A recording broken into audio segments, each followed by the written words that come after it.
Welcome everyone to the grand finals of Masters Coliseum 7. I had to reach far across the keyboard for this one as we have a best of 9.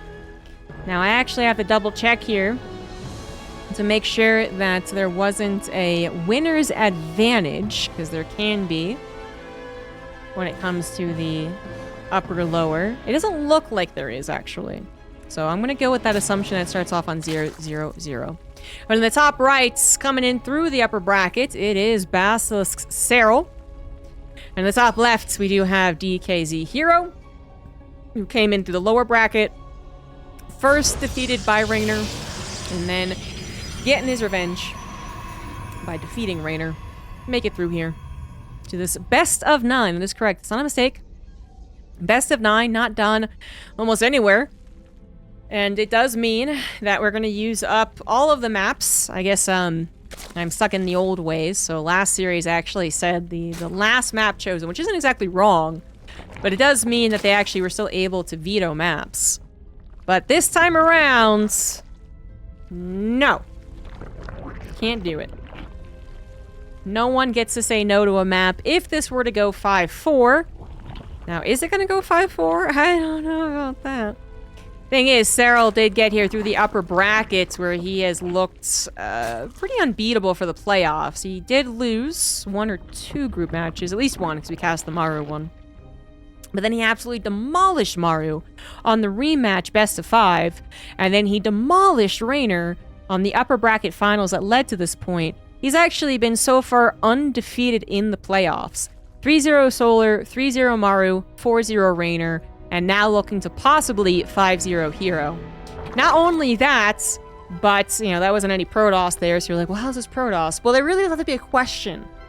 He does not have to play a single game of Protoss for us to just default assume that Serral is going to obliterate any Protoss off the face of the earth. So just because he hasn't played it so far, doesn't mean that he's not going to completely wallop herO. Now, I don't know if that's the case. herO did look scrappy and clever and cool in a lot of his games versus Raynor, so that's a really good warm-up. Probably the best warm-up you can get for Serral. But it's still two very different creatures. Raynor has kind of been hot or cold a little bit these last couple of months, putting more effort than ever in the last few weeks, but maybe hasn't quite seen the fruits of his labor. He's also never been as remarkable in this matchup. I mean, he's still freaking good, but it's that point 0.0001 versus 0.000001, you know? But I love what herO is doing to try and start this off. Serral's going to go for a gold base because, you know, it's equilibrium. And herO is going to go for a proxy gate ZVP 3 gates. 4 gates. I can count. There's one that's built from the beginning. There's one that's proxied, and there's 2 more building. That is very different. This is almost like the PvT build that we've been seeing, that's delayed technology 3-gate, but versus Zerg, and with an additional gateway. So now we can officially say good old 4-gate versus Zerg again. We've come full circle from 2010 to 2024. Just kidding, of course. It's 2 bases. It's not nearly as all-in, although it is really dedicated. That complete lack of technology is going to have issues, as is being scouted. The Overlord actually was able to see it pretty early on, so even though Serral still took the 3rd hatch, he was building Lings. He was getting speed as well, no significantly greedy opener, and this has just fallen flat on its face. I love the idea, because I love herO, but this is not gonna work. The Adepts having the shade all the way back home as a Stalker gets taken down on the defense is bad news. And you might be thinking, well, there's always that kind of dilemma where Zerg builds army instead of drones, right? So maybe it's not the worst thing in the world. Well, that is true. 1, the gold base means Serral doesn't have to build as many drones. And 2, herO has 0 technology. So it's not as simple as being like, well, let's like see how the droning is. It's not that simple. Serral's drone count, even though it is lower, could still have transferred drones to the gold, still be a very fine economy. And actually, at the end of the day, Serral's going to all-in the sucker anyway. So I'm not going to go too far into the analytics of what could be a macro game, because it's not. Ling Baneling on the way. Serral seems to just find these equilibrium cheeses and demolish them, because he's done this before versus Terran and versus Zerg, and now he's going to do it versus herO to start off this best of 9. The Adepts just used their shade, so they got to get recalled out there. They're going to be injured. They're going to be without their shields. And even though they know that that was a large number of Lings, a disturbing number of Lings, that doesn't necessarily know that they're going to be Baneling all in, or that this is going to be committed. Now, it actually is no longer going to be committed, funnily enough. Serral went back in a droning. Is going to just take this third base, get it canceled, easy peasy, and then get into a Roachborn, a Lair, some more Lings, yes, but because he can, he really doesn't have to worry about his drones too much, and then make sure he doesn't just get sidetracked trying to end the game fruitlessly against a 2-base Protoss, which is kind of the strongest a Protoss can be. I think he had a chance. I don't think herO actually was prepared for a Ling Baneling attack. He had 1 pylon powering all of his buildings, no shield battery, a pretty strong wall to be fair, but 1 stalker wouldn't be very strong. But Serral built a bunch of Lings. He did get a Baneling nest, but only now getting Banelings as he prepares for, I guess, more of a defensive situation in which he accepts the Adepts into his heart and then, you know, blast them with acid. If he even needs to.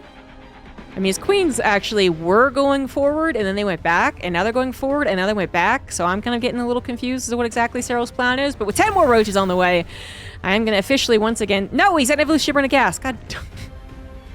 I'm like, Serral's going to attack the guy. All right, Serral might attack the guy, but he's not going to all in with it. But he's going to dedicate to it. No, he's not going to dedicate to it. He's going to attack the guy, though, and the Lynx round went through. The Banelings connect with the Adepts.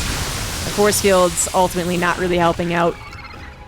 And while herO is living, with the third base on the way and a very much superior drone count right before these drones just popped out, I mean, still don't feel like herO's in a particularly good position. He's got Blink, he's got +1. Serral doesn't have very much more, and the gold base is a little adrenaline rush that will eventually run out. But Serral has taken control over the pacing of this game, and it's actually herO who's kind of in the almost Zerg position of being... constant question mark. Is this guy attacking me? Should I be building workers? Should I be building army? Should I be preparing sag defense? Should I be moving out? Should I be staying at home? And at this point, herO is just going to stay at home. At the very least, until that Warp Prism is out, which is the safer option. Hallucination is going to try and get him that scouting that is oh so necessary. Is there a hive all of a sudden? Is there 50 roaches right there? Is there a 5th and a 6th base? Well, it is about to determine that there is a 4th, and if it went a little farther south, it could also see a 5th. We're not going to do that quite yet. As far as the mining goes, Serral is winning a little bit now that his extra base is done, but they both had the gold, so they've kind of evened up at times. Spiking in Serral's favor, ultimately. The roach speed on the way, +1 melee, infestation pit, lots of army. herO is... looking to move a little bit out in the map, but with his Warp Prism not alongside his army, this isn't the, let's say, real attack. It's very much dependent on these force fields being able to escape with, so just making sure that he does use the force fields and doesn't get them corrosive biled. A cool hallucinated Colossus that I think Serral doesn't care about. Yeah, Serral doesn't care. If anything, he's like, oh, free Colossus. He's gonna try and get this around, and it will be very evident very soon, in fact, right now, that the Colossus ain't doing shit. The Lings with their +1 melee, not quite done. Still gonna be effective enough in containing that Zerg army, or the Protoss army, so the rest of the Zerg army could get all the damage done. Now, this means the Zerg army isn't back at home defending against the Warp Prism. That did come into effect, but the Queens were there, and they're buying time, and the army's running back home, so this won't really find a whole lot. herO trying to control the front of the line while also getting some harassment in. Didn't really work out. His main attack, his main force out on the map just got jumped upon. They got jumped. And it really, I think, didn't even mean to take an engagement. It was more so looking to move out, scare Serral, look over here while the Warp Prism goes over there. Warp Prism goes in the main. Serral goes to respond. Okay, on top of the drones we go. It just got completely nipped in the bud. Our 4th base is done for herO, so there's still some hope here. 3-2 is on the way for herO as well. Templar Archives for finally some splash, actual splash, not hallucinated splash. And Serral, so far, is just going on the old reliable that is Ling, Baneling, Roach, Ravager. Until he has that Hive, there's nothing more to really add on. I guess you get out on Infestors, actually, but not gonna bother. Really not very good upgrades for Serral, honestly. I mean, it's not uncommon when the Protoss goes double forge to fall behind, of course, but... only just now really starting up +2 melee. Evolution Chamber number 2 is finally put down. Will we get to the point in which it will be used? About a 50, almost 60 supply difference between the two as Serral postures somewhat aggressively. Might wait for that Viper. I'm not sure he has to. And there's no super big ticket item that a Viper would usually be looking at as far as pulling a Colossus or Disruptor. But obviously pulling a freebie Immortal or Archon is great. A Parasitic Bomb, because of the Lightning Cloud, would also be great. And it looks like Serral is not going to wait for that Spellcaster or any of his upgrades to finish. Yet. Actually moves back. 2 freebie Immortals, thank you very much. As Serral's going to take that, and I'm not even sure he has to retreat. Serral's actually going to go ahead and once again take the engagement. herO wanted to do any amount of chasing possible, but there really wasn't a chase. It's kind of a lie. It's kind of deceiving. Please, herO, do not blink aggressively into this army. You will be devoured! Oh, God! No! Jesus, blink was probably okay. Serral wasn't ready to clap back immediately. And so blink is once again available, but there is still a lot of Zerg army bearing down on herO's 4th and 5th. And that Zerg army looks to be just a little bit too much for the Protoss. Quality-wise, again, the Protoss army was actually quite good. 2-3 upgrades for this battle before Crackling was done, before +2 melee was done, but it simply does not matter. The Viper even coming in the last second to grab that last Immortal, and Serral's retreat is always kind of a fake retreat. He does retreat to summon Warren reinforcements, but it's not like herO can really do a lot of chasing. herO absolutely not going to give up in this game, though we've seen him in much, much worse positions, and he refuses to tap out, so not surprised to see this here, but a couple of Archons and a Shield Battery actually finished would do them a world of good, and they're just not quite done. The Archon gets popped, his Shield Battery finishes after everything is said and done, and now the only power units is 1 Archon, 1 Immortal, not particularly impressive. Serral also untouched completely on his side of the map, has replaced the gold base with a couple new bases. He's actually still on 1, 2, 3, 4, 5, even as the gold gets depleted. He's got a second plan here as well, so not only continuing on upgrades and trying to match that up, but also going for some Overlord drops, some more Spellcaster usage as well, and perhaps even looking at a different attack point. herO, he's alive, but he's hobbling. He doesn't really have a strong comeback plan. His plan is basically to hold on and hold on and hold on and hope that Serral overextends multiple times. So far, Serral has not. Clears out the Shield Battery first and foremost and will clear out this gold base, which is becoming less and less important as the gold minerals run out. But that was also a distraction as 15 probes go down to the Baneling run by on herO's freshest base. The Viper is blinked upon and killed. It's a nice maneuver. And actually won't cost that many Stalkers. Well, at least so far. there they go, getting surrounded. Nice blink out. Barely managing to escape with that. And the Nexus, it does look like it will eventually go down. I mean, it's like a distraction at this point. The Protoss army is almost hoping that it will instead of its own forces. But Archon's once again getting popped. And the Nexus now also getting hit by some splash. Finally gets destroyed. Serral just continuing to reinforce with more and more of the basic Zerg army. Not adding on an Ultralisk Cavern or a Spire, or really very many Spellcasters at all. No Infestors, only that 1 Viper. Sees the Warp Prism, does he even care about it? Oh! Almost killed it. Of course, I think you have to care about it a little. No Spore. Only a couple of Queens. A successful diversion for herO, who's trying to lick his wounds back at home. But he has taken so many losses. In fact, he has worse resources lost than his opponent. And we know that's a very, very bad sign for a Protoss player. Also a bad sign is a bunch of Cracklings in your main base. Now, a fairly quick response with the Stalkers. And now the Stalkers aren't part of the main engagement. Just the couple of Immortals and Archons that have been built. I mean, literally a couple. We also have upgrades continuing to complete for Serral's army, so every single time they engage, it gets a little bit better for the Zerg. Although herO is finishing up his +3 armor. He's got 331. I mean, his upgrades are really, really good. But Serral is no longer abysmal on them. It's still not great. And it looks like he is thinking there's a possibility a Spire and Greater Spire play is the play to end the game. Because herO refuses to actually die. Why won't you die?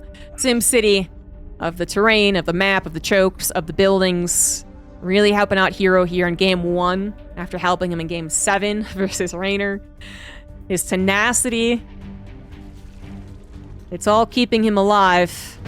And at this point, he has defended well enough to get to a quality and quantity army of Protoss units, in which Serral will have to be, more and more scared of taking a really bad engagement, but he's going to go ahead and take this one. The Banelings were right on top of most of the Protoss army, and the somewhat split that went down wasn't the best there for herO.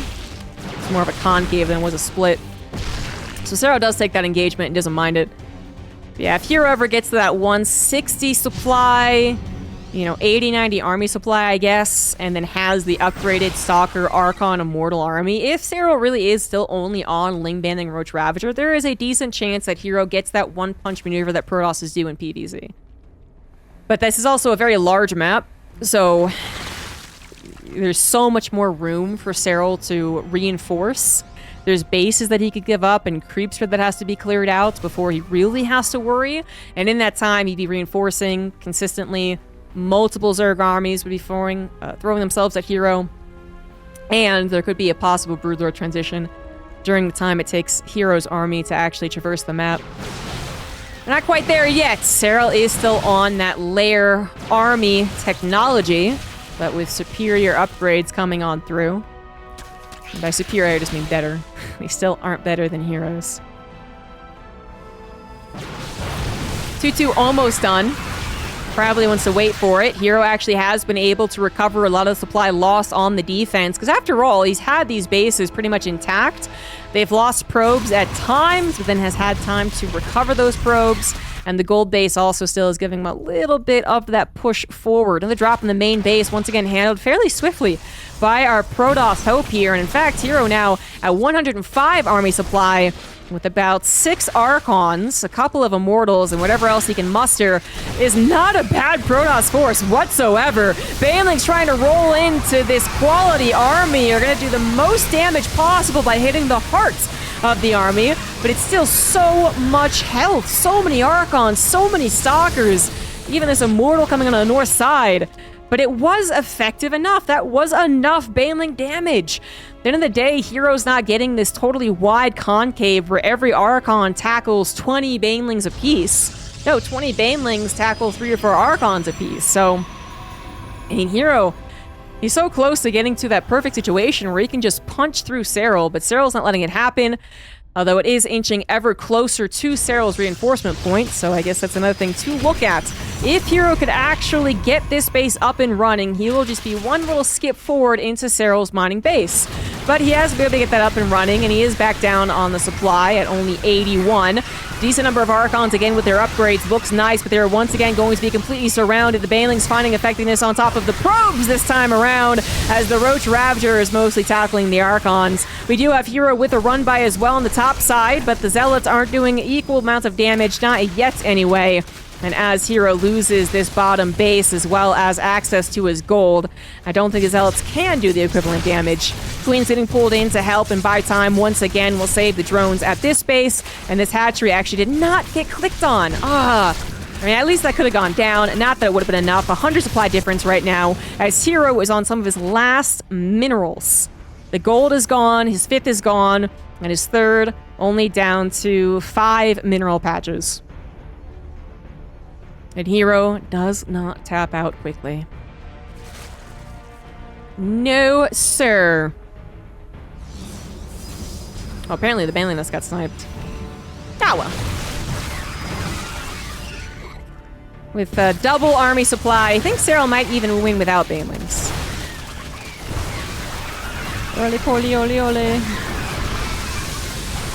The last few Banelings still helping in what should be the last battle. There it is. Serral with a Game 1 victory. It did go almost 20 minutes after herO's proxy gateway was a complete failure. So I do want to emphasize that. herO really did a great job trying to come back And Serral couldn't quite figure out how to actually kill this guy. So maybe some hope for the future games. Game number 2 is going to be on Golden Aura again. A whole best of 9 to be played. In the bottom right, it is Serral. On the top left, it is herO. He got absolutely demolished as far as his opener went. Just did not work at all. But then Serral did kind of want to all in, but then decided not to. Perhaps that was the right decision. Perhaps it was a missed opportunity. Then he did a great job using his army to keep herO suppressed, which is why I still felt like it was very much Serral-sided, even though the game went on for 20 minutes. I never felt that herO really had a strong chance. Even as he did get maxed out that one time, you could see that Serral just was able to use his army so effectively, and then all those other reasons I had stated, the amount of space that he had, bases to give up, and remaxes that were potentially there. I was really scared for Serral. But considering how it opened, if that had been a 5-minute game, I would not have been shocked. In fact, if this was a less important match with a different Protoss, so just basically completely different. Let's say it was an Open Cup Finals with a not Protoss who stays in a game that long like herO does. I can't think of one right now. I mean, Drogo maybe. Throw back to an old name. If they had tapped out of that game, I would have been like, understandable. Good day, sir. Because it just didn't work. And you have 8 other games potentially to play. So again, cutting your losses certainly has some credit to it, which is also what I was saying in the beginning of a Raynor herO series, in which herO, his opener worked out brilliantly, but Raynor did everything he could to try and come back, and herO did still win, even convincingly at the end. Kind of same. It's like both players in the really depressing situation could have tapped out and said, whatever, cut my losses, refresh psychologically, and get into the next game. And they both didn't, and they both made quite the game out of it.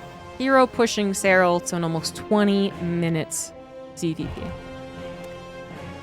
But then you could argue, if you really wanted to be the biggest Serral fanboy and just defend everything he ever does, and that's fine if you want to, but you could argue that that wasn't the best Serral game. Not that he didn't have a perfect game where he lost no units, which occasionally happens, I guess, but rather that that wasn't the game that you think of when you think of a really strong Serral game.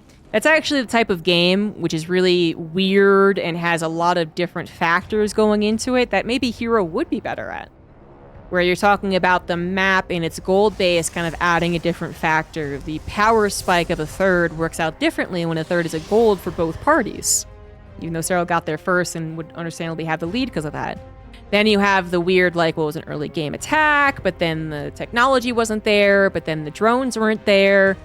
But then there was an all-in, but not an all-in. Like, there was a lot of different equations going into that game that in a best Serral game ever, you probably wouldn't think of.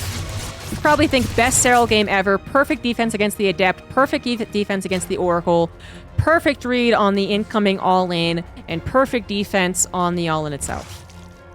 Easy peasy lemon squeezy. And so that was maybe why it took him so long to defeat herO. You could argue that. But I think that's the wrong way of looking at it. I prefer to look at it as herO just being an absolute boss and making something out of the worst possible ingredients ever given to a chef. At this game, we do have Serral not with a perfect Adept defense. He lost 2 drones to a single Adept. How dare? Obviously losing an Overlord to a probably still surprising Void Ray.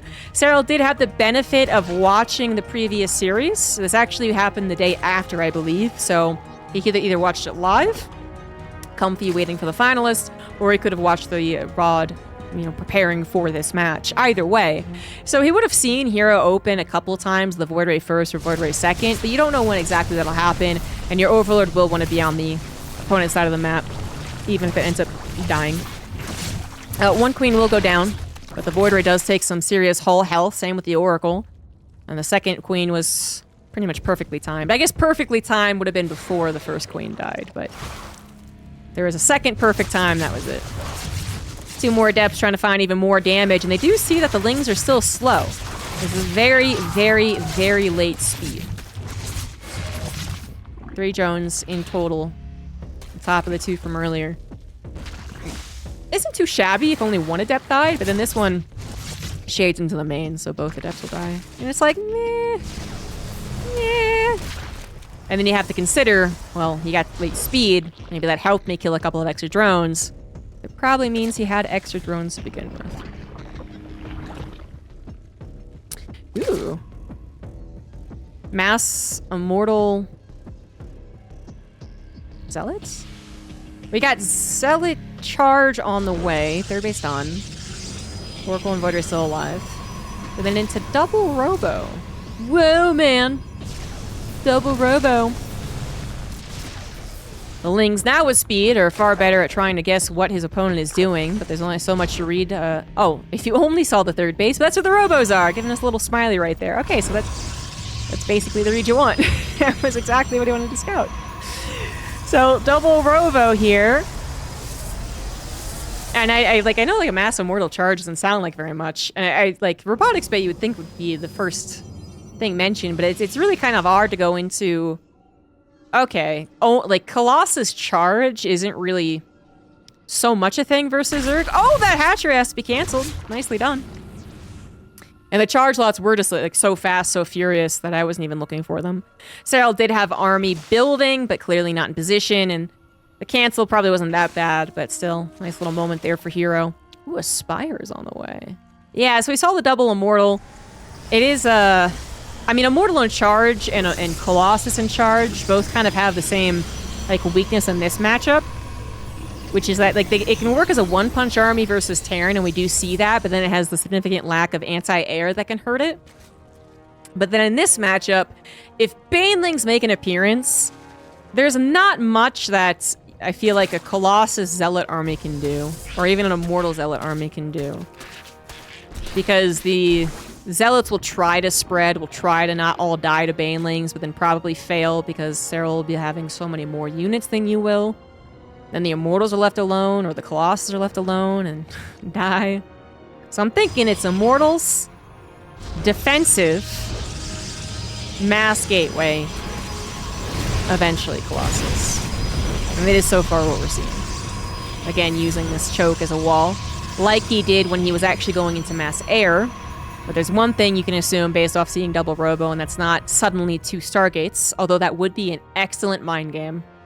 Imagine if herO was actually building like a Phoenix right now. He's not. And Serral was building mutas, which is bad news for someone who has gone entirely into an army that does not shoot up. Blink is almost done, and the stalker count will begin to grow, but I don't see any currently. I don't know. That doesn't feel good.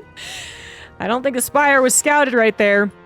The Oracle is desperately checking around to see exactly what the technology choice is, but it has missed the actual structure.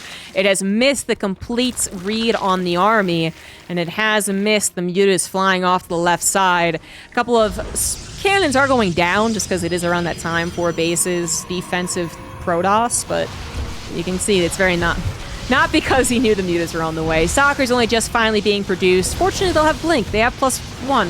1/1, actually. That's great. I think that was the Robotics Bay, if I had to guess.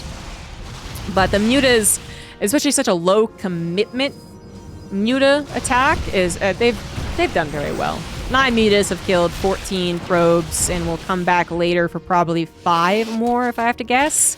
Then there's the growing Zerg army outside of the muta presence that you have to worry about. And while your Immortals are chonky, again, as far as being alone, they're not that great. Serral does have +1 melee, starts up +1 missile and +2 melee. He's on 4 bases, 84 drones, all the gases, getting to a 5th as a gold base. 16 probes went down with 4 mutas alive. I'd say that's worth it. Big distraction on herO. Not too much chaos, but it definitely interrupted his plan. Now he is back trying to focus completely on the ground. And with a 40 army supply deficit and his army actually together, this isn't too bad. His army's together, there's chokes to be used, there's SimCity, there's stasis traps. This is actually totally okay for herO if he doesn't just walk his units face first into Banelings. But of course, Serral knew there were going to be stasis traps. He pops one, and I don't see another. I don't think there is one. And here we go. Serral coming in from two different directions. Excellent force fields on the choke as well as on top, but then the force fields eventually run out. And here come all the banelings trying to hit the heart of the Immortals.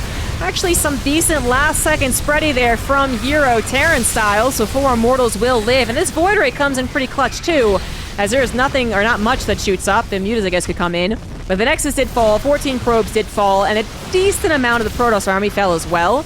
But, you know, Stalkers are going to be the easier ones to replace, and 5 Immortals are still intact. Serral has a little bit of worry as far as the hero's ability to recover, but really doesn't have to worry about a counterattack. You really shouldn't be all that worried about the potential comeback, but it is maybe like last game where it's possible. And hero's really freaking good, but Serral has all of the tools necessary. He's got the bases, he's got the economy, he's got the technology, he's got the Remax, he's got the Broodlords. The only thing he's missing, actually, is creep spread. His creep spread's not very good. That's the only critique. Slapazerg. Yeah, other than that, forget about it. Overseer is going to confirm that herO is still reliant on the ground forces. If, for instance, there had been 3 Stargates and 3 Care is about to pop, I mean, that would change Serral's perspective a little bit. Not by much, though. I mean, he has the Spire, and he could build Corruptors. The 4th base is being replaced right now. herO trickling in some of the good Protoss units, now with 2/2 upgrades. But they're not very good against Broodlords, and Serral is very much so successfully diving towards Broodlords. He gets one humongous attack, a main attack, if you will. It basically works right into Broodlords. And now these Broodlords are scouted, which is really good news for herO, but then what can he do about it? He doesn't have a mobile army because he didn't go into mass Zealots or Stalkers. He's been trying to add on these very good Immortal Archon units. So we can't really avoid the Broodlords, and he can't really tackle the Broodlords. So Serral's Broodlords are actually going to be able to appear on hero's side of the map, which is a really bad sign for the Protoss who doesn't have Tempest or Carriers. Serral even overmaxed with some cancels helping him out. Still very comfortable on his economy with this fresh space up here. Spine Crawlers to help defend against kind of inevitable run-bys, you know? Overlord's a little late to the party. The Queens could not get the transfuses on the Broodlords. herO takes what he can get, which wasn't that much.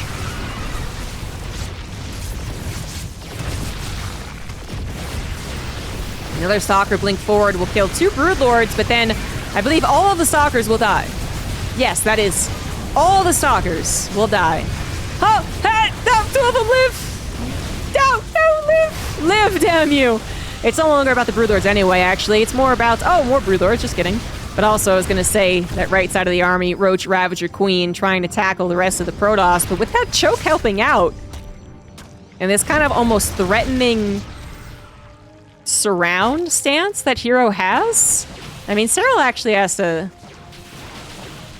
he has to take a chill pill. He has to go back and regrow his army, which fortunately happens very quickly for him. More Broodlords on the front lines, as threatening as ever, even though their count's not very high. I mean, if this was 12 Broodlords and a couple of Fungals, I think the game might already be over, but, you know, it was 7, and then it's 4. Was it even 7 to begin with? Probably not. So it's not so much Broodlords.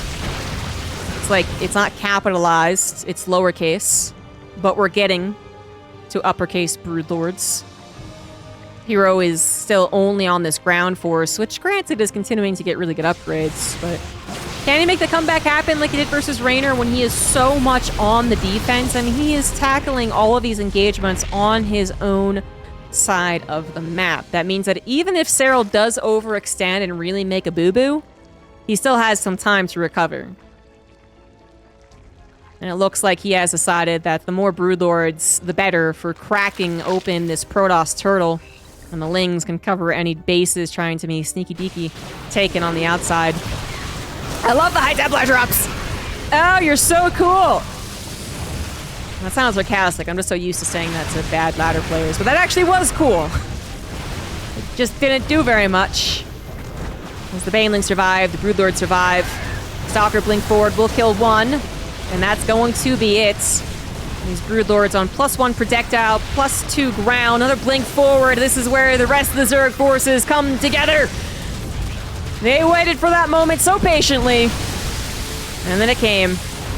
And the jump on top of everything else is going to be effective. Another jump on the Broodlords, but again, the Ling, Roach, Ravager is also a problem.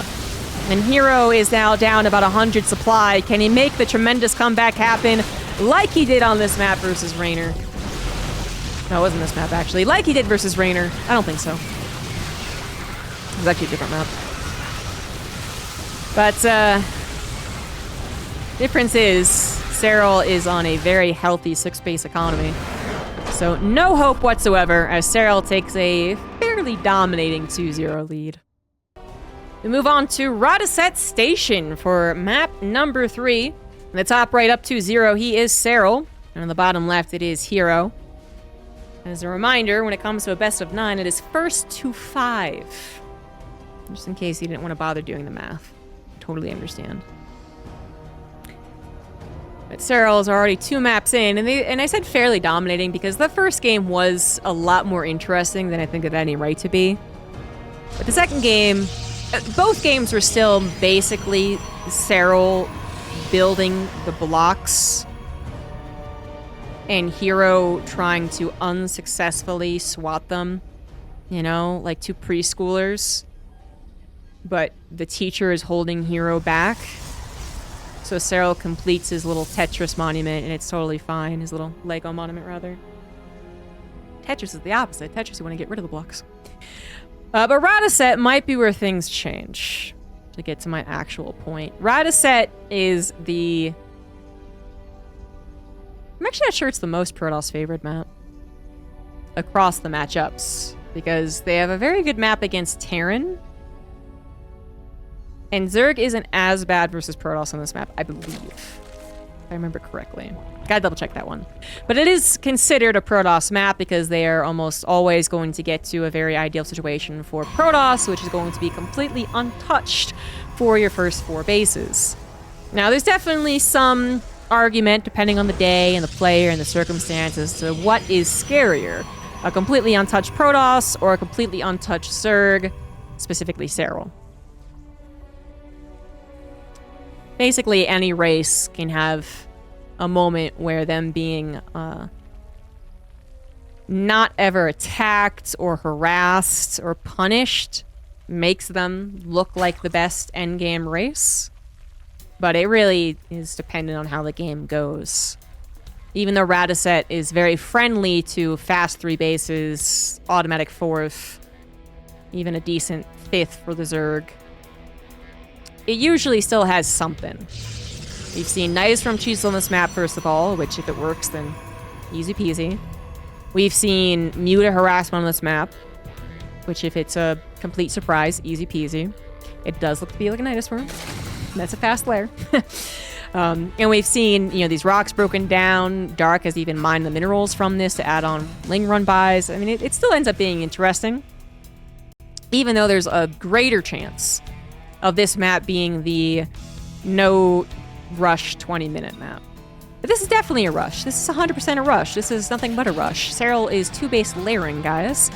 Not something he often does. He's getting, you know, fast speed. I mean, not even for comparing it to last game. He is getting fast speed. And the speed timing, which the Adept actually won't be able to scout right then and there, but will eventually scout, might already be like a little question mark, but then the Adept actually successfully got back to the 3rd, which is the far bigger question mark. And if herO can't put this together, then God help him. If it was any other map, and you were facing Serral specifically, you might doubt yourself so dramatically, because he's a macro guy. Like, why would he do that?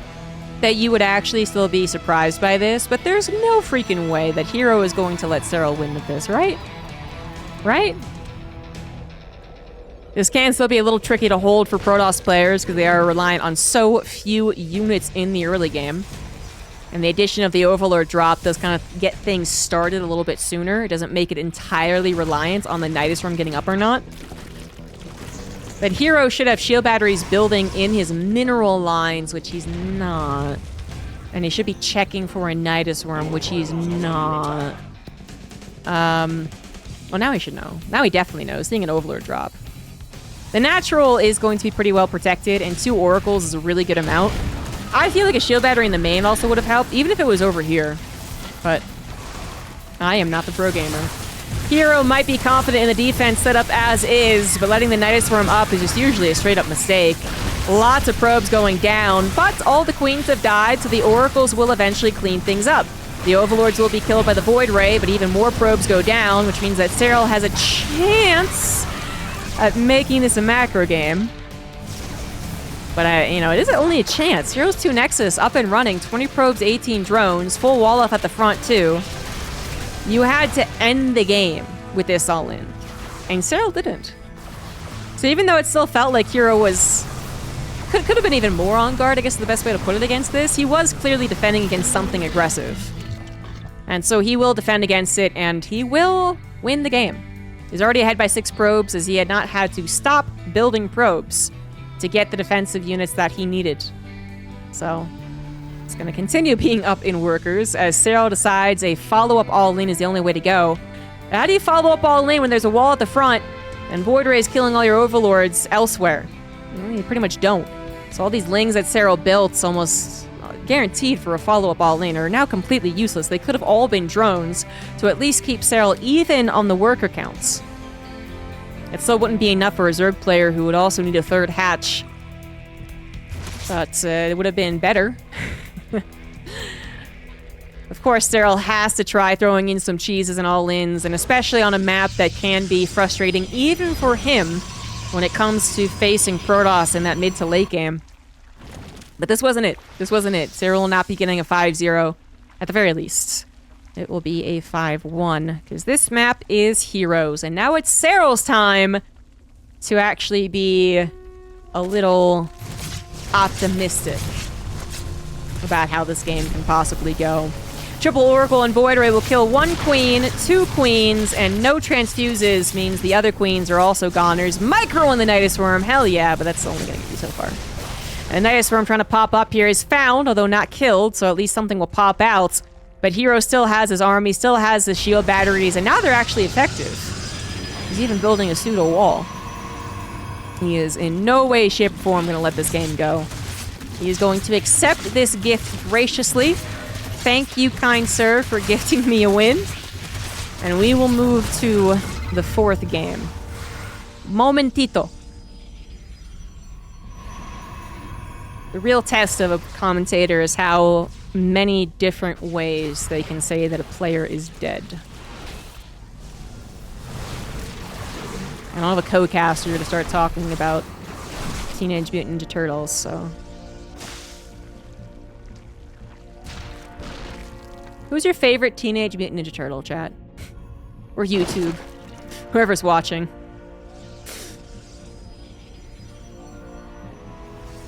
I always liked... I don't remember their names, unfortunately. I remember their colors and their weapons. That's what I remember, their weapons. I liked the guy with the staff.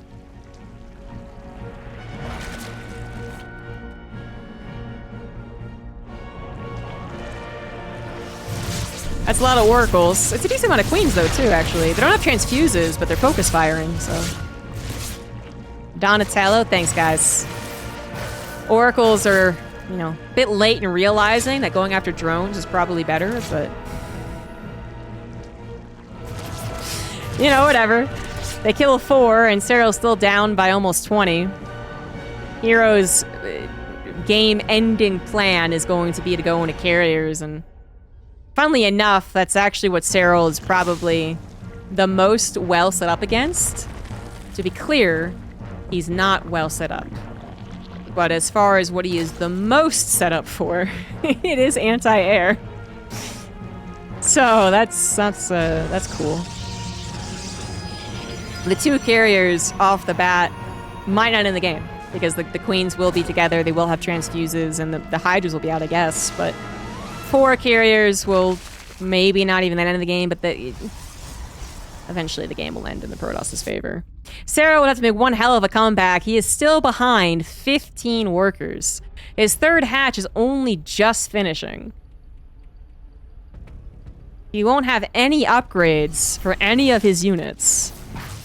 And he's losing even more drones on the transfer. So we're gonna really test the limits of his skill.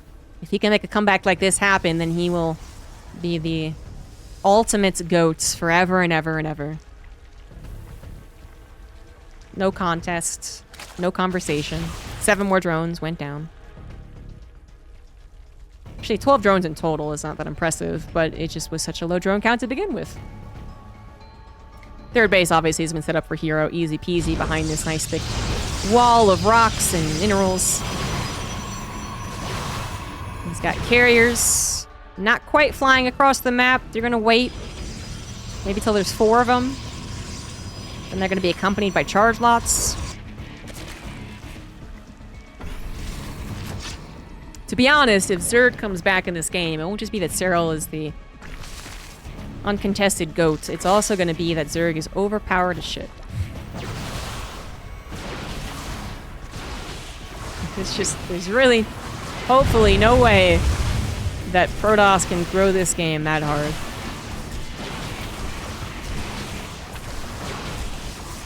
But I don't know. herO's thrown a couple of games in his career. 4 carriers finally spotted. No stopping on them by the looks of things, actually, as +2 air weapons is on the way, and 5th and 6th carrier being produced.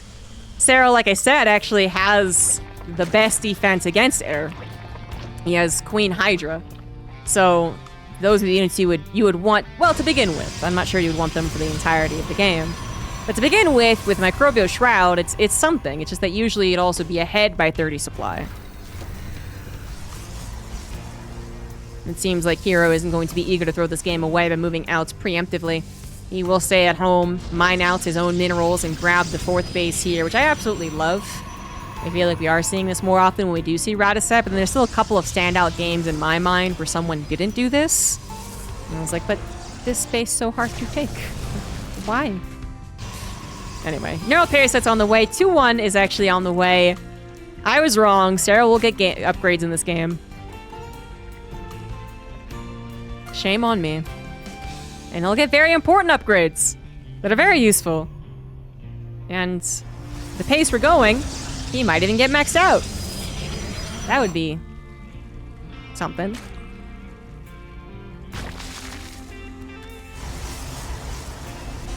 A mass carrier army with charge lots and storm and good upgrades should eventually defeat even a maxed out, I think, Ling Hydra army. They don't have any Banelings to try and take out the High Templars, so the High Templars are almost guaranteed to get good storms. Hydra's going after the Oracle. Successfully kill it. It's a little less sight for herO to use from here on out. Supplies have closed up a little bit as more drones go down. But that, again, is only because one player is going far more into heavier technology. So herO having a stop on his technology as he cannot afford the gases because he didn't saturate them. Makes it understandable that he's fallen behind his acceleration. Stop accelerating. I think he just lost all of his oracles, and he's clearly not happy with that, so he's going to rebuild them, finally saturate those gases, and also get a 5th base up and running, which is also inching closer to Serral's expansion process. Well, Serral did expand outward initially, but now has a very safe base. There's a warp prism, or carriers fly by, and well, there's a warp prism. But generally considered a very safe base for his 5th. Hydras all by their lonesome aren't necessarily what you want against Zealots. Depends on the numbers and the microability, as we see here, but some Lings would also help. Yep. Canceled base regardless, so the Warp Prism still found what it wanted. Looking for even more, but Serral quick to respond. Creep spread starting to get about halfway. I mean, it's close to it anyway. That herO also is, inching ever closer to Serral, so the Zerg Creep can only ever get so far. Ultra's Cavern's actually being produced. Serral has lived. Because nothing has happened. And I, for one, love that. This is my favorite game so far. Spire also on the way, continuing to upgrade. I mean, if herO's not careful, he will successfully allow Serral to play a late-game ZVP.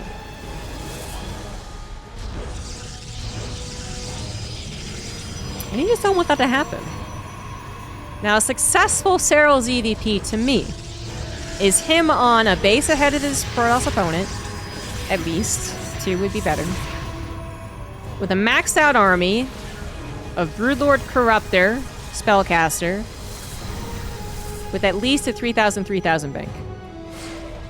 And we're not there at all as of yet. But I'm just saying, if herO's not careful, if herO doesn't start to actually get out on the map, which he finally is, now that he's maxed out with Storm, with the Warp Prism, with Disruptors, and we could have gotten there. But this army should win against Serral's. The Neural Parasites are in the future, perhaps. I will be paying attention to these Shark Festers. They are in play. A couple of Fungals, a couple of Neurals.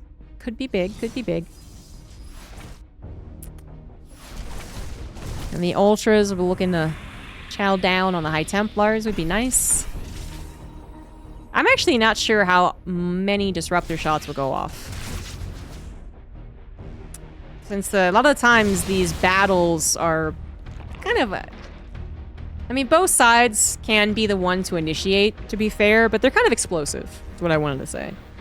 They're very quick. It's about pouncing and finding the opportunity. So sometimes the Disruptors really don't get a say in these super, super late-game battles. They get destroyed by the Ultras or the Banelings or whatever far too quickly. But we'll see. herO moves out, cleans up a little creep spread, and then runs away. Starting to kill some of his own army units, the things that aren't important, so that's just the Stalkers and Zealots, I guess. Changeling saw all of that. Sneaky Changeling. Cannot believe we have gotten this far in this game. Serral was so far behind. Look at this income advantage. Look at it. But at this point, this blue line for their army size was dreadfully low. It's actually starting to get ahead. Now, army size, as that graph goes, isn't really indicative of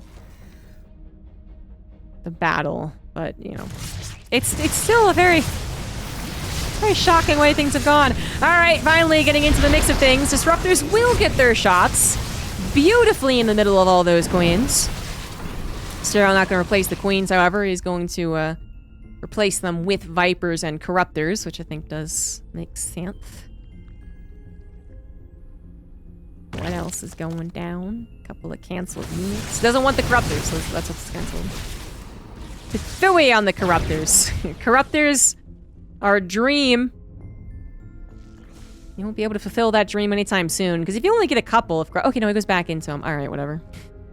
But I thought I saw his reasoning, which is that if you have, like, less than 20 Corruptors, I mean, it's sometimes doesn't really look like it's helpful. You either have the Corruptors as a Corruptor army, or you don't. It's kind of what it feels like sometimes. And obviously 10 could help, especially if you got Vipers abducting. But it is kind of funny to see 4 Corruptors added. I'm not sure they're going to do a whole lot.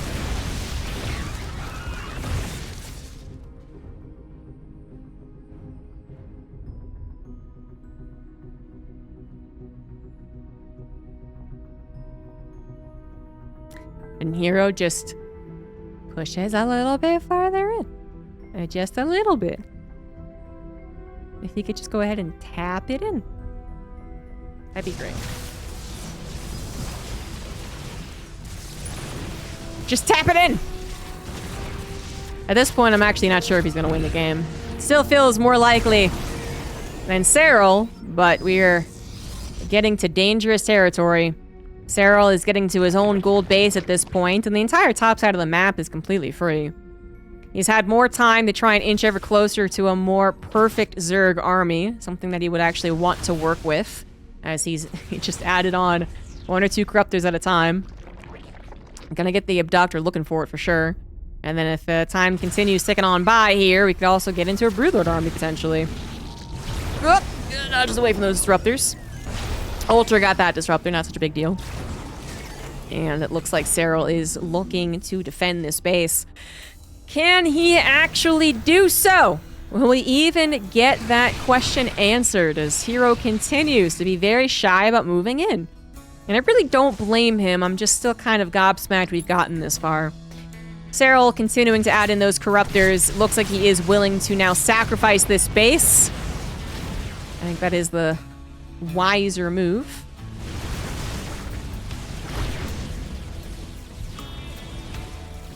herO also just really continuing to upgrade. He hasn't actually added too much as far as the army goes in a long time. Seems perfectly content with the army that he does have. I think the only thing that's really missing is like a mothership. Again, I don't know how much the disruptors will help if the trigger is pulled from the Zerg player. If the Zerg player jumps, it's usually pretty freaking quick, but the disruptors have had many chances to get shot, so they've been fine so far. Here we go. Up, little bit. Okay, no, it is gonna happen. It's finally gonna happen. Starts off with the fungal. Oh my god, just chaos everywhere which way we look. Holy shit, that fungal on top of the entire Protoss army. And the entire ground army gets decimated, but, oh, there's no interceptors. Oh, well, the carriers are alive is what I was gonna say, but there aren't any interceptors. So one lone little corruptor is such a hero. It's one last carrier before backing away. And Serral looks like he won the fight because he is remaxing so much faster. It's not so much that he did that. He just had the remax potential. herO will eventually remax as well. He just takes longer as the nature of the races go. And finally, I feel like we got the juices flowing again. We finally are back in action. herO, you know, he didn't really get the best fight possible. He was totally clumped up. There was a fungal that prompted the fight, which is usually the way that a Zerg would want to begin. But then the fact that he clumped up even harder in a total non-evacuation path. Not that his carriers needed it, but the rocks were still up, so his army couldn't even try to retreat, but then he got fungaled completely. I mean, that was about as worse as you could ask for. And the fact that he was able to be fungaled continuously in a gigantic clump, up against so many ultras, killing all of his ground units, and out of interceptors at the end, I think is, again, only reason that happened was that he had such a good position to begin with and really got to his composition in a way that Serral has only just recently been able to. Now that he's remaxed, he does have a much heavier corruptor count, which you see now obliterates the entirety of the Sky Toss with just enough ultras on the ground to go ahead and take care of the ground forces. And my good Lord Jesus, Serral is almost doing it. He's still missing a bank, and he still will not get access to this gold base thanks to a run-by. But Serral is almost making this comeback happen. Ling's getting us around to the Stalkers, helping out that one Ultra. No blink available. Carriers coming back in, but 18 Corruptors still intact. This might be a mistake. herO, what you doing? He's paying attention elsewhere. That's what. He's got Zealots on the gold base. Zealots in the hanging natural here, and so many Zealot run-bys. That is one thing herO has had, and that is a huge mineral bank. So now he's trying to use it to go ahead and overpower his opponent, while the Corruptors take up so much of the supply. But enough Lings and Queens, and now even a couple of Hydras come on through with the transfuses to save the base, save the drones, save the world, and Serral is now going to be ahead 20 supply. What the fuck? It's been no secret that these are replays, and I'm sure some people watching this have already watched this series, and they've just been, like, steepling their fingers, you know, and they're just like, yes, say that Serral can't make the comeback happen more. More!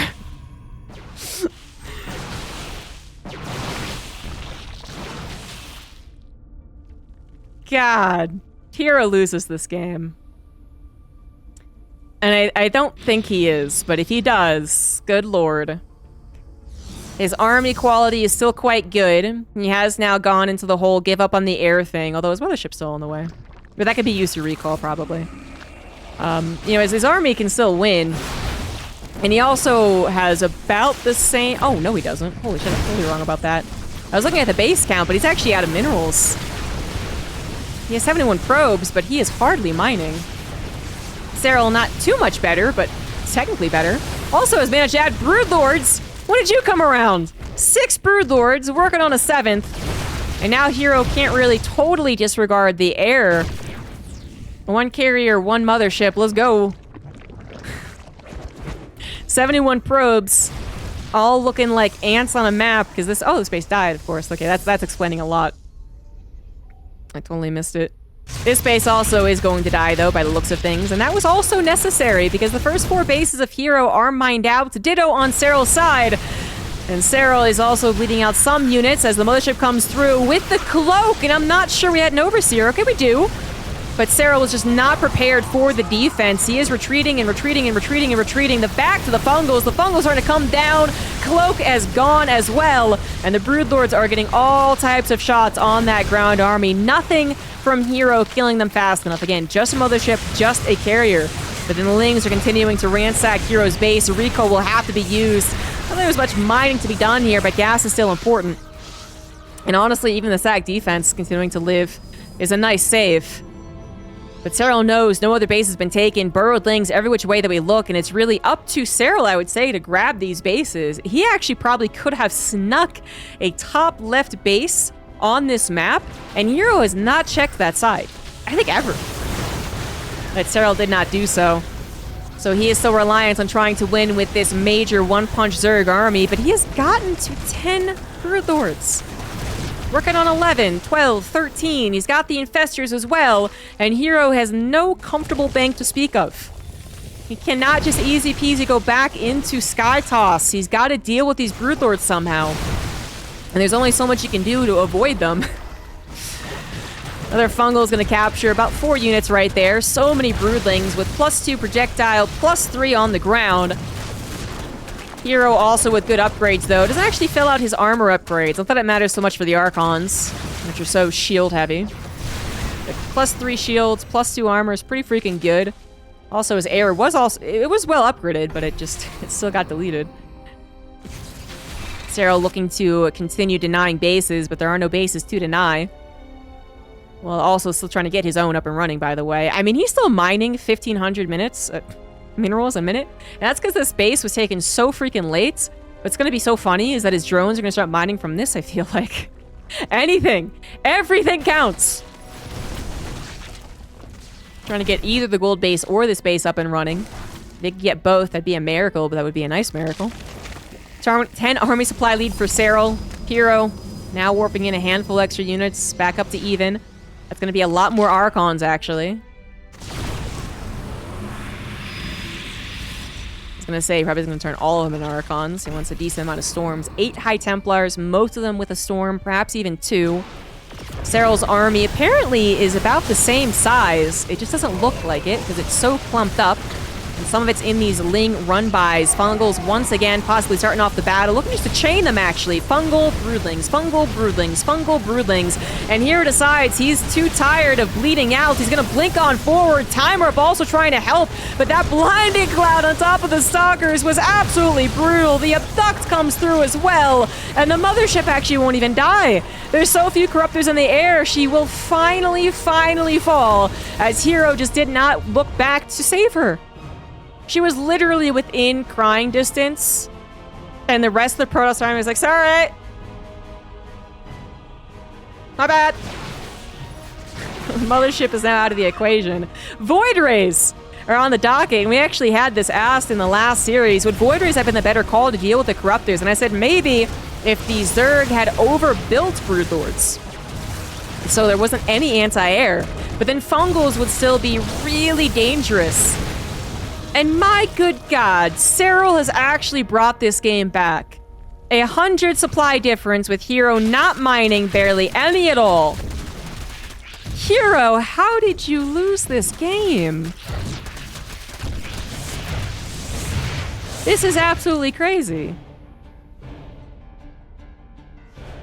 herO decides to skip right towards that Sky Toss play again, which he's done in the past, but this is obviously still an outlier because of the opener. And then proceeds to legitimately wait till he's maxed out, so that he also lets Serral play a late games EVP. And I feel like that was your mistake. Was to let Serral get anywhere close to playing a maxed out late game Zerg. What the fuck? He was up 20 workers, going to 3 bases while the Zerg was still only on 2. I cannot overstate how much this game was supposed to be heroes. I don't care if all of the professional players in the world tell me that I'm wrong.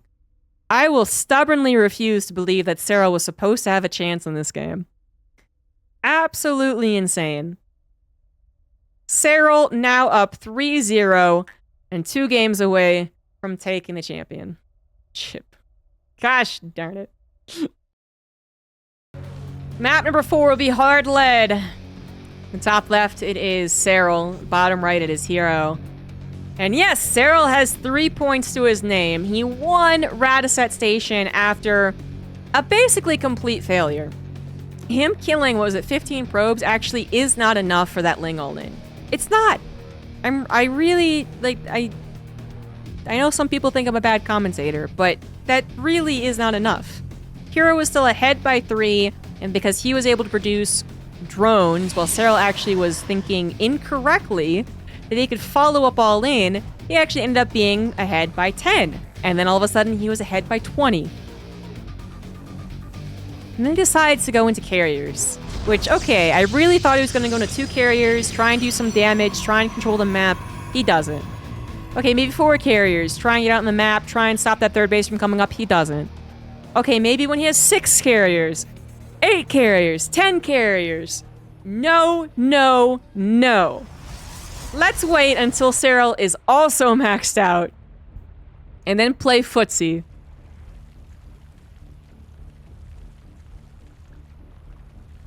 It's actually not the most that's been disappointed, actually. herO's, I think, had some more disappointing throws. Because that was like a long, drawn out. I could see it kind of coming the more that the game went on. The more that I was like, oh god, Serral's also getting maxed out. Serral can actually do something with this. But that was maybe not the way to do it. Maybe the way to do it is to go ahead and cheese the fuck out of this guy. Excuse my language. But the cannons are actually on the way. herO had faked a cannon rush twice against Rainier, but I don't believe he ever did it versus Serral. Now he's legitimately doing it. This is Gateway and Forge, by the way. So the cannons, maybe a little bit later, but if they're placed well, then they are still efficient. And actually, this was scouted so late that it's not even that they were necessarily placed like most perfectly, but they definitely got a lot of them up and running. And just the perfect amount of SimCity, actually. So that there's no full surround. Drones have been sacrificed in the attempt to actually tear this down. Now the last cannon will fall. Yeah, Moreland's one way, for sure. Will fall. And now the question is, was that worth it for herO or not?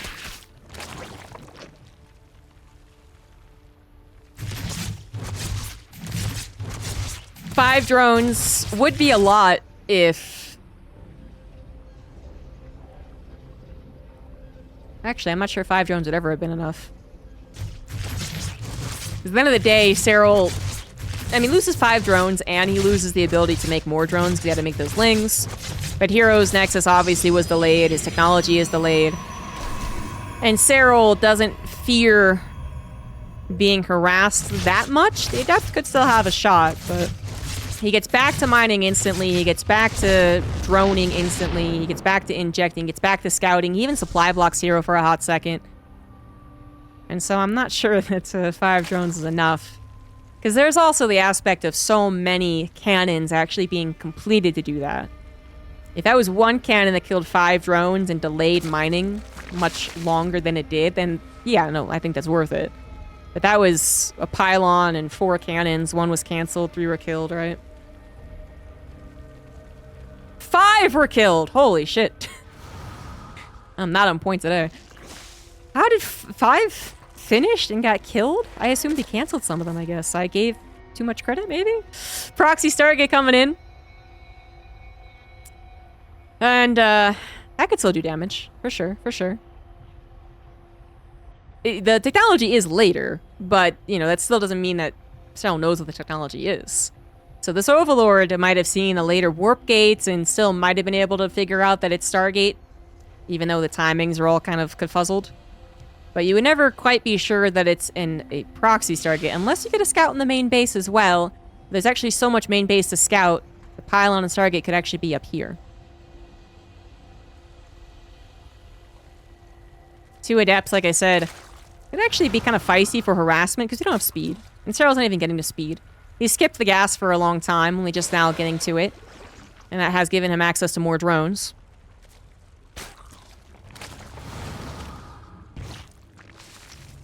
Three adepts now, further pressuring these slow lings to always be totally on point, and also pressuring the queens. The queens are looking to help those lings, but if the queens are helping the lings, they're not helping the drones.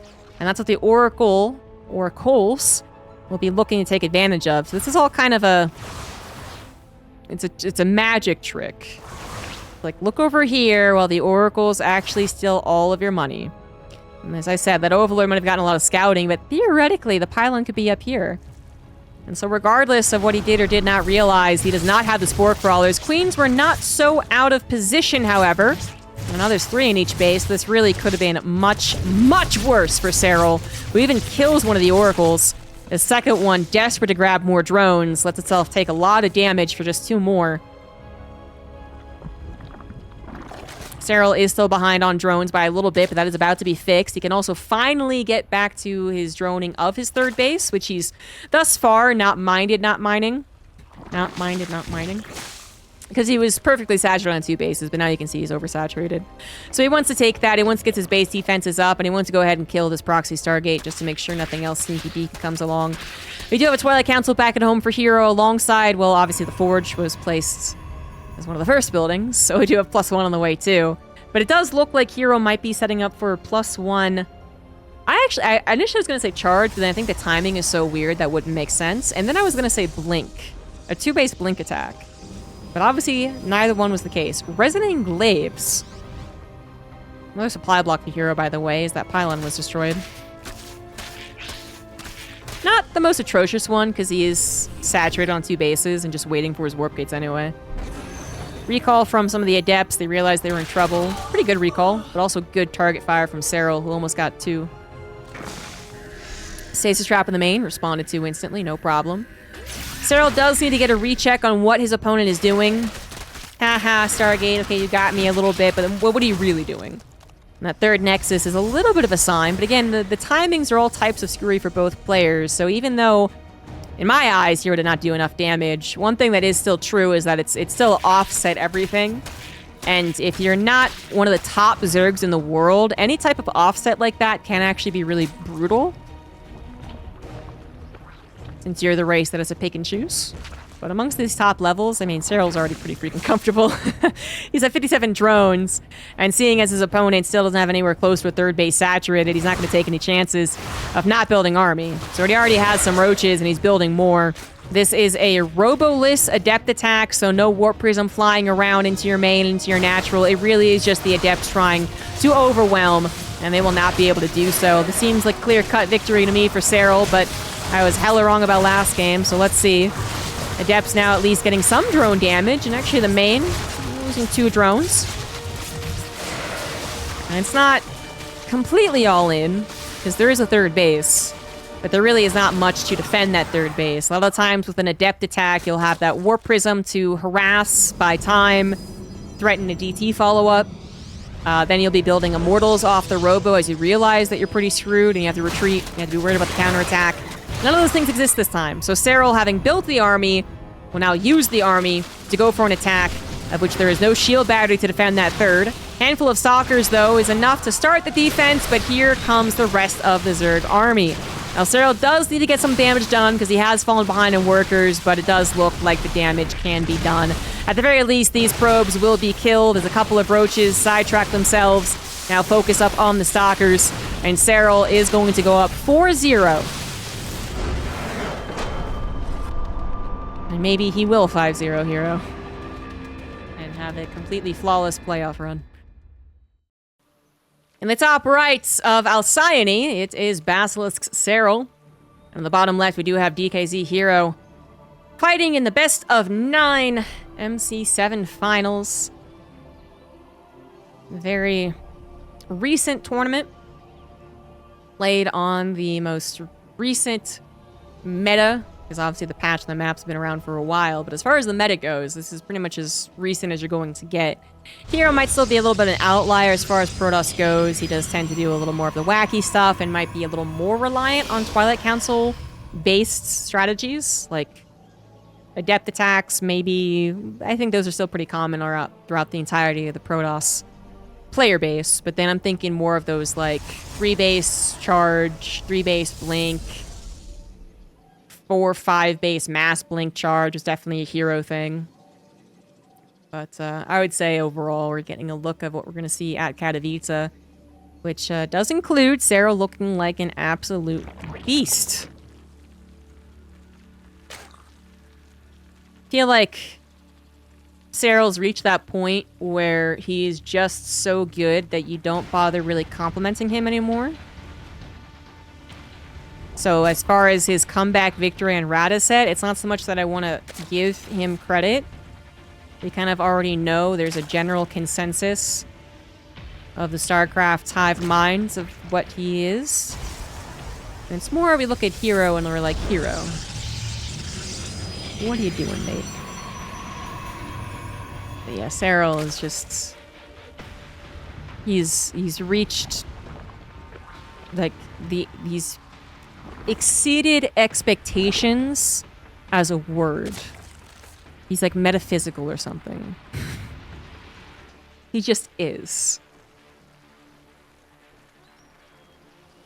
But that said, he actually does, even when he feels like he just is, because he's done this before, he actually still has trouble really conquering every single championship. He had his 2018 run where it really felt like he was just a level above everyone. And, yes, it was only the foreigners he was facing until BlizzCon and GSL vs. the World. But nonetheless, I think he was also just a step above everyone, and everyone caught up eventually to a certain degree, and then it's been a real struggle to try and just be one step ahead. So it does feel like Serral gets one step ahead, looks completely dominant, he just is, he's God. Then he actually falters surprisingly. Like, he faltered versus Ragnarok last year in Katowice. So, he is literally the best player. Statistics-wise, player opinion-wise, commentator opinion-wise, everything. But he can sometimes falter at some of the most important moments. So, I think he's going to have no problem defeating herO, even if it won't end up being a 5-0, as we do have a Resident Glaives build on the way from herO right now. But we'll see what this really means for Katowice. Because personally, this is why I'm watching these replays. Besides being my job and all that. But also seeing exactly what Katowice is going to look like. And well, if Serral is playing this good, dominating all the top tier Zergs, Terrans, and Protosses, well, everyone else is screwed. And herO's not going to give up without a fight. He might be down 0-4. And he's going to keep on kicking. And he's going to go back to the old standard. The very old standard at this point. It's not so much standard now. But it is all reliable. Throw a little cheeky-deaky adept play at a Zerg player and hope you knock them on their butt. Serral seems to be picking up on what herO is putting down with the warp gate timing. He is going to stop drones at 40, not 41, but also is building buildings. And then prepare for a swell of army units. Now, as Roachborn only just completed and the Adepts are about to arrive, so it is going to be purely Ling-based defense for the first wave. This also is a bit reliant on those Lings hitting us around. There's not that many of them. And so actually Serral, looking at the situation, decides to pull his drones away, as he will not be able to defend them. Probably still better for the entirety of the attack anyway, just to have consolidated 2 base. The 3rd base could be in trouble if roaches were still not being produced, but it shouldn't be in trouble. We also have a wall thanks to a uprooted spore. Nicely done. And with more roaches on the way. Again, I believe this hatchery is okay, but you can see that Serral is getting a little desperate to try and save it. His queen's actually going down here as the roaches still aren't numerous enough to actually tackle the adepts, especially with the Warp Prism trying to help. But I think herO knows that there must be more reinforcements, so he is going to skedaddle back to a much safer location. Still with the Adepts in tow, still with more Adepts being made, and as we look back on his base, he is building Immortals for a possible 2-base all-in. In fact, almost assuredly what he is going to do. The Spore Crawler continues to close the gap, but we have... Oh, the Warp Prism is threatening the main. I was like, where the hell are those Lings going? We still have sometimes a questionable amount of army defending, but at this point you see it's no longer questionable. Simply put, herO does have the Warp Prism to buy time, but he no longer has the Adepts to try and overpower Serral's forces. It was a little touch and go at the beginning, but now Serral has plenty. And now it actually should be back to droning, as we can see that's exactly what Serral does. Droning, and then making sure this Warp Prism does not add any bits of damage, which is very, very possible. 4 Adepts can easily accrue 6 more drones worth of damage, as the Queens also try and get back to their proper positions after 2 of them have died. And that might not seem like a huge deal, and they're being replaced right now, but it does mean that they're just a little bit out of position. You know, Warp Prism was tempted at the natural. Not gonna go for it. Now it's gonna go for some cleanup. The follow-up has absolutely been the Immortal production. This is what he did versus Raynor, and Raynor had a really tough time kind of figuring out if it was yes, the attack, or no, an expansion. Yes, an attack, or no, the expansion. And obviously, the Protoss can kind of get both. It's just that the expansion, the 3rd base, won't actually have a lot of probes on it. So, in this case, Serral getting a deny on that is good news. But the far pressing matter is being appropriately ready to defend against the Adept Immortal all-in, as it is still very committed should it not work. The Adepts chasing after the potential natural attack. Great Spore placement once again. The mobile wall in effect. The mobile wall in effect. It's still in effect. But now the Adepts are threatening to just jump on top of the rest of this army, and that is exactly what they're going to do. Some of the Ravagers a little vulnerable, but only one so far going down. Warp Prism still in a totally safe location. The Adepts might start to be expended, but I think they've actually done their job. They've tanked so many shots and added in their own damage that the Immortals, triple Immortal, has really been able to pierce through the Roach numbers. And now, when you include the Immortal juggle, so many units of Serral could still go down. He knows it as well, and he is going to back away, especially as I guess some units got into the natural and main base, at least denying some mining. It is something. So herO traded out on the army, got a little bit of the economy, kept Serral suppressed on the economy because Serral had to defend that attack, and all together means that herO has taken a bit of a lead. He's ahead in workers. He still has his slow building, very expensive part of the army. He still has the Warp Prism for harassment and reinforcements, and he does have a 3rd base that is finally getting saturated. So Serral is absolutely the one more so in trouble. Spore's not going to help defend at all as it gets taken down. Now the hatchery is potentially in the Immortal sights. 4 Ravagers have been created, and so that's a little bit scarier. The Warp Prism can still micro the Immortals, but might be very careful about actually going into the Warp-in mode. That's pretty safe back there, and actually, the Corrosive Biles will hit a lot of the Adepts. Ravagers trying to do the ticket where there's really nothing else to do it. No amount of Lings, very few Queens. Oh, here we go. There are Lings, and they're coming on the backside. And unfortunately, they might still not be enough to kill all the Immortals, as the juggling is coming into effect, but that is a lot of Zerg force. The Immortals, if they had another Warp Prism, might have done the trick, but the Immortal Warp Prism juggle can only do so much. The Lings coming from behind was like a shock.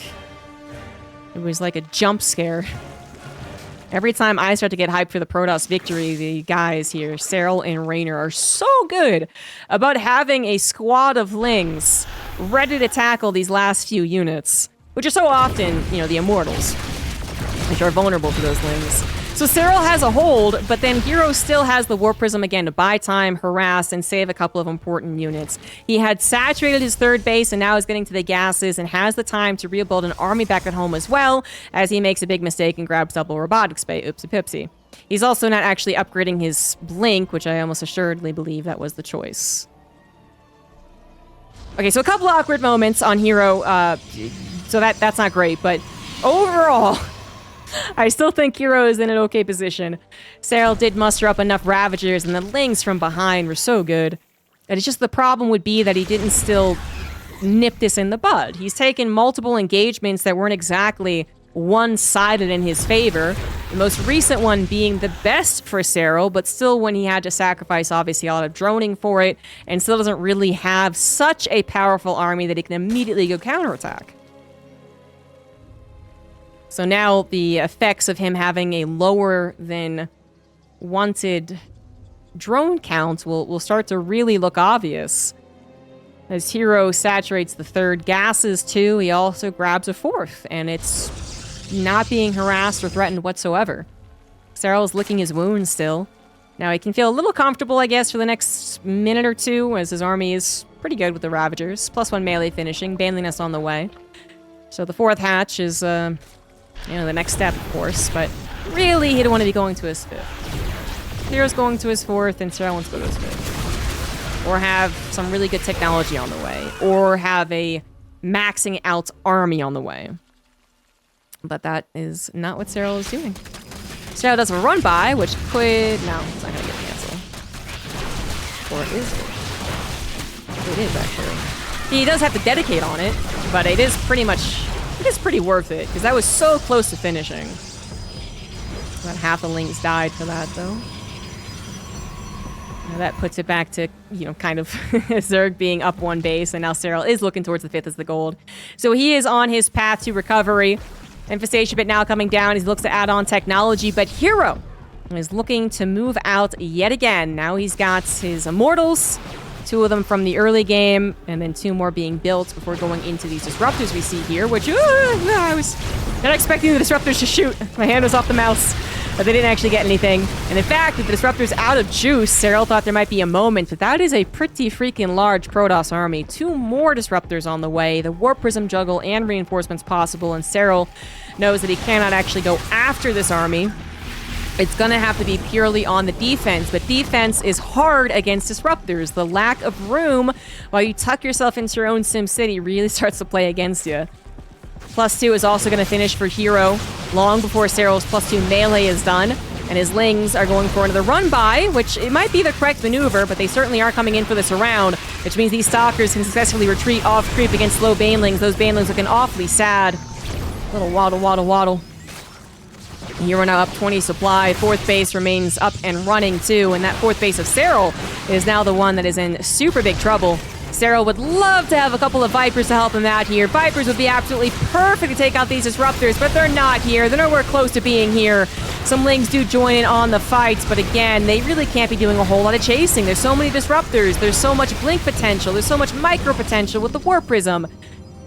Serral so desperately trying to buy some time. Bane speed now finished. Gonna roly-poly in for more probe damage, but it's still not enough, as Serral's army simply does not stand up to herO's Blink Stalker Disruptor Immortal army. That's a 30 supply difference, actually almost 50 in the army. And that is finally gonna be herO taking one game. Not the game in which he successfully defends a 2-base Ling all-in, but the game in which he fights tooth and nail after the Adept attacks to actually kill Serral. But it is still a long ways away from tying up the series. So let's see if herO can continue with this momentum. In the top left of Oceanborn, it is Serral. And in the bottom right, still on his last life, will forever be on his last life, it is herO. He gets a just successful enough attack with every stage of the last game. The Adepts did just enough, caused just enough problems, hit just fast enough. The Warp Prism caused just enough problems. The follow-up Adept Immortal attack caused certainly a big problem, actually. Kind of counteracted by the next attack, which really was the worst one for herO, but not counteracted enough. herO still had gained a lot of advantages with how much he was suppressing Serral in that game. And with that now done, I would go ahead and call herO to do the same thing, because it's the only thing that's worked. And even the game that he was supposed to win wasn't really him choosing what to do. It was Serral choosing cheese and not working, but then still winning. So, to me, the only thing that's worked so far for herO has been the Twilight Council Adept attack. And he's tried the Cannon Rush cool thing, and he's tried the Stargate stuff, and he's tried A bunch now, after 5 games, but the depths is more promising.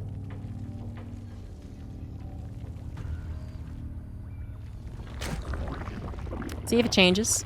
Oceanborn, does he do anything particular? I mean, you can do the proxy get on any of these maps. Some are better than others, though. Yeah. I don't know if I'm really feeling it for the final game. Or what could be the final game. I am not going to lie to you. Despite herO finally getting a victory, I'm not so hot on his total victory here. Serral still seems mostly unbeatable.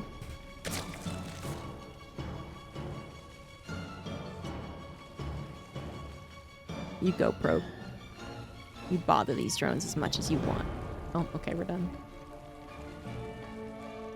Nothing cheesy to start things off, as we once again have herO's pylon forward wall-off. Which means that he only has to cover this one gap off to the north side. Stargate is coming down, so absolutely not Twilight Council. And the Overlord did see that gateway. Warp Gate comes second.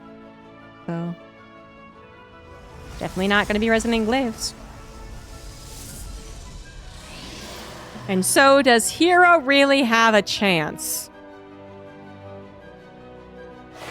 Not to be too depressing. But Serral knows what's going down here. Still a question as to what pops out of that Stargate, because herO has been mixing in the Void Ray. He might have to prepare to replace his Overlord. It's an Oracle. The Overlord thought about going into the main. And he said, nah. It's fine. I'll see whatever pops out of that Stargate.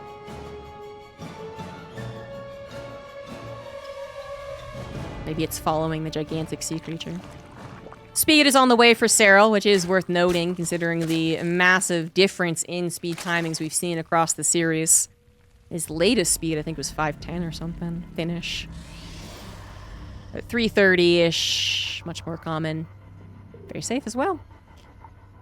And third Nexus certainly does seem to be the intent very much as Serral gets that confirmation. Gets into the main without anything stopping him. No Stalker, no Void Ray, no Phoenix. Which means he can actually just park it there and witness the development of a Twilight Council, a Forge, a Robo, all 3, 2, 1, whatever it is. So pretty sweet scouting there. And the Oracle so far not finding any damage.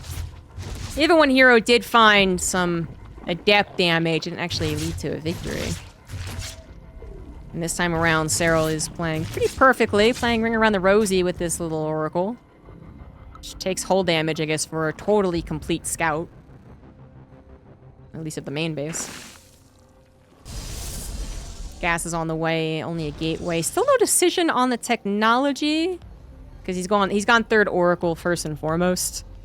It obviously takes away an entire Twilight Council. But it is Twilight Council and a Forge coming down, so no super quick blink.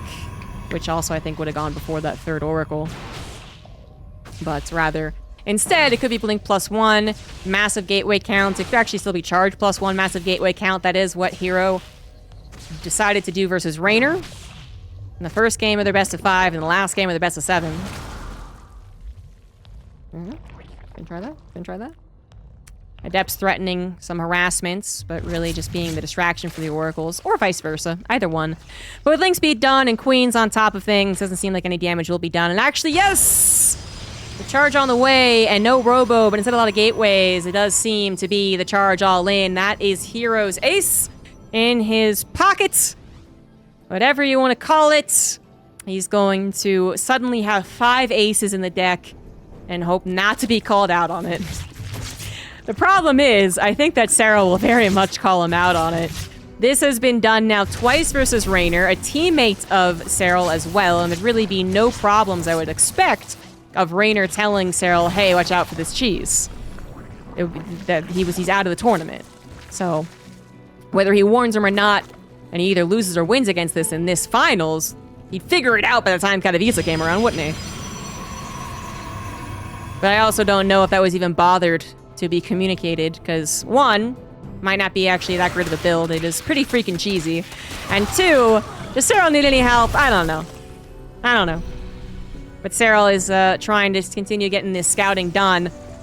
That third Nexus with no gases is only so suspicious as far as a charge all-in goes. I mean, you pretty much are saying it's not Quick Storm or Archon, sure, but without seeing the gases in the natural, too, it wouldn't just scream mass charge lot. The charge lots are going to start their run across the map completely unseen. Serral's getting technology. Serral's getting a lot more drones. 3 more added on. He's all the way up to 76. This seems like an ideal moment for herO, who has really bamboozled the Finnish Zerg. Or has he? Serral, with already a decent number of Lings, Roaches, and Queens combined together, already deflects the first wave of this attack, and that's usually bad news for this type of attack. Charge lots really depend on getting that momentum, getting that snowball, and actually, that was a pretty big waste of charge. Talking about the micro right there.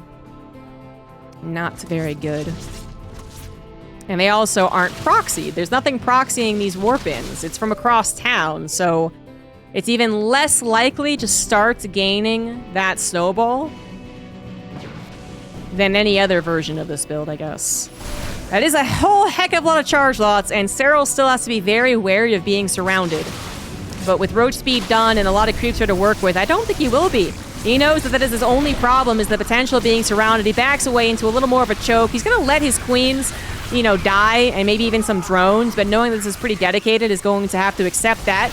Zealots on hold position, won't be able to chase too many more drones. 13 have gone down, but remember how high Serral was on the drone count to begin with. He's still ahead. The queens have all died, and so these oracles are getting free pot shots on the roaches, but the zealots simply do not get the surrounds necessary, do not get the kills necessary, and do not do the damage to Serral necessary to give herO this victory. He is now down 50 supply on a subpar economy, and a subpar army counts, and a subpar army quality. It is just not very good. Banelings with surgical hooks could be added in as well, really nullifying the charge technology. Stalkers don't even actually have blink. Not that Serral knows that, so he's going to retreat. But Serral has gone into, again, 80 plus drones at this point on these 4 bases. Hive technology finished, upgrades back on the way, and he could be adding in all of those banelings I was talking about. So then it would be basically only stalkers, which is very microable. hero's very good with them. But will he recover from this deficit? I would say if Serral gave him all the time in the world, but that was true for Serral making a comeback. I'm not sure that's true for herO's comeback. I think the possibility of herO making a comeback actually relies far more on the other guy being aggressive, and then overly aggressive. And then finding the right moment to defend and the right moment to strike. herO not going to win this game the longer it goes. herO actually with an upgrade lead, by the way, but it's going to be temporary. Serral's going to max out with +2 melee and adrenal glands. And it seems like he will just focus up on Ling, Baneling, Roach, and not even that many Ravagers. Similar to the Equilibrium game that started this series off.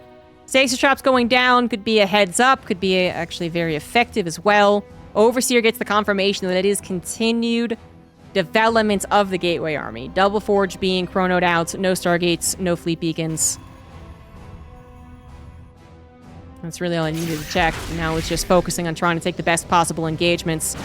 About a 50 army supply difference. The +2 melee is still not done. Shield battery to fall back to, and Oracle's release a little bit of juice to help out here. As you can see, Serral realizes this will not be the ideal engagement. herO even coming in with a huge concave. Even blinking forward.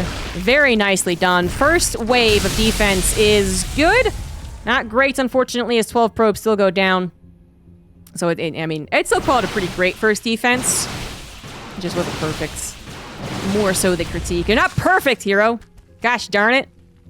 Serral is quick to the remax. 21 Banelings finishing up, as actually herO looks to be quite aggressive. He is warping in from his 4th base, so actually kind of close.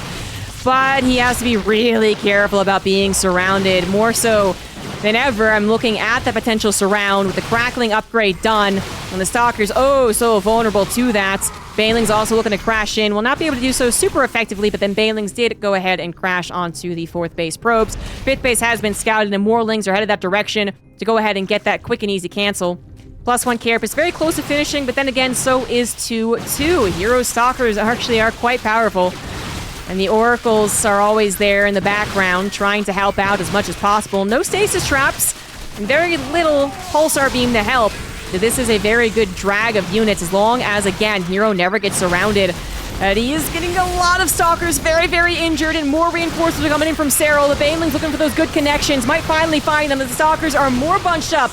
But the last-second blink saved the day alongside the overcharge, and Serral will not find the moment to strike right there. But he did go ahead and get the cancel. Did he kill a Nexus before? It was a killed Nexus? And he will threaten the probes once again, while also looking to defend against the Stalker aggression. Now, at this point, those Stalkers are looking really quite good against the Roaches, which have no attack upgrade, and only 1 Carapace. The Lings are really a lot more crucial here, and or the Ultra, should we eventually get there. herO has made a great attempt at making a comeback happen, but then also trying to make this actually a win for him, as he knows that this is a good moment for his army. The Ling count's not high enough. No surround has happened. The Roaches aren't reinforcing fast enough. Serral's probably not maxed out. Serral hasn't added on any additional technology. He still has his Oracles all ready to go. He really wants to win right here, right now, as he also has neglected rebuilding his 5th base. Probes once again under attack, though, means he's going to be even less on the economy. He has to win right here, right now, where Serral will simply overwhelm him on the high economy, high technology army that he is getting to. But there we go, finally actually breaking through the Roaches. Might be able to get this 5th base, as this is, oh no, maybe too much of an overextension. So many weakened Stalkers without shields, now getting hit by Banelings and Cracklings, and that hatchery stays alive. The drones not even sweating it. They didn't even bother moving. They're like, Serral's got this, it's fine, guys. And actually, herO lost so many Stalkers in that last engagement. He went on to creep against forming Banelings, against Cracklings, with Stalkers that were just without shields for the majority of these engagements. It's been so back and forth that these units really have not had a lot of time to regen either way. The Oracles haven't regen energy, the Lings haven't regen health, the Stalkers haven't regen shields, and that is really showing its ugly face, especially as more Lings pile on through. Ultras now accompanying the entirety of the army, looking for that big ol' Ultra hug, and the Zealots are now left alone. Please, no, God, not the Banelings! Not the Banelings! Oh, the charge almost gave him away. Last second split, but this is now a very devastating moment for herO. Down 70, 80 supply. It seemed like he had Serral on the ropes, but Serral barely holds on. Consistent run-bys, really powerful economy, and now has the technology to add on in. herO, I mean, his Zealot all in, or dedicated attack, shall we say, really didn't look all that powerful. But he still was able to recover and really force Serral play to the best of his ability, but Serral did. And when Serral does that, then he generally wins games. 4 more Ultras on the way to top off this army. Nice focus fire. herO's also been continuing to lose more and more probes, not really ever replacing them so much either, not able to. They've just been hit by multiple Ling run-bys. The wall had broken up at some point. It's recently, I believe, because the Simon X core still hasn't been rebuilt. Oh, well, there's not even any Stalker reinforcements. I don't know when that happened, but Stalkers are kind of herO's thing. Zealots will not do the trick. Not that herO can afford that many. This is unfortunately going to be it for the Protoss Hope. Serral is just too freaking good. 61 probes killed at the very end there. Kaboom! 72 probes killed. Serral with the 5-1 victory. Wins out against herO. Pretty much dominates the Masters Coliseum 7 tournaments. He took some losses in the group stage, but he only took 1 loss in the entirety of the playoff bracket, and that was the map against herO. Looking pretty strong. But the other things we learned in Masters Coliseum leading up to Katowice, besides Serral looking almost undefeatable, is that herO is back in the competition. He's back to the championship player. He could get far. He could be the Protoss Hope again. Raynor's practice has paid off. He certainly looked better than his performance in Atlanta. Maru has a chance to once again be the best late game Terran versus Zerg player. Clem does not look as strong, actually, as he did in Atlanta. And I'm sure a bunch of other things that I haven't recalled. But these are all things going into Katowice, guys. Just 2 weeks prior to the Katowice tournament actually starting, these all played out. So it could be giving a glimpse into who the hopefuls are for the IEM Katowice Championship. That's going to be it for me and the Master Coliseum replays. I didn't get to every single one I wanted to get to, but it was a whole heck of a lot of StarCraft 2 casting. Thank you so much to people who have stuck around to watch, even if you watched this previously. I hope you got a nice giggle out of me saying there's no way Serral could ever come back on Radicet. I hope that at least put a smile on your face, and I'll definitely be back with more StarCraft replays in general. But for now, I hope you all are enjoying Katowice whenever this appears, or subscribe to the channel, good old YouTube, Twitch channel stuff, and I'll see you later. Bye-bye.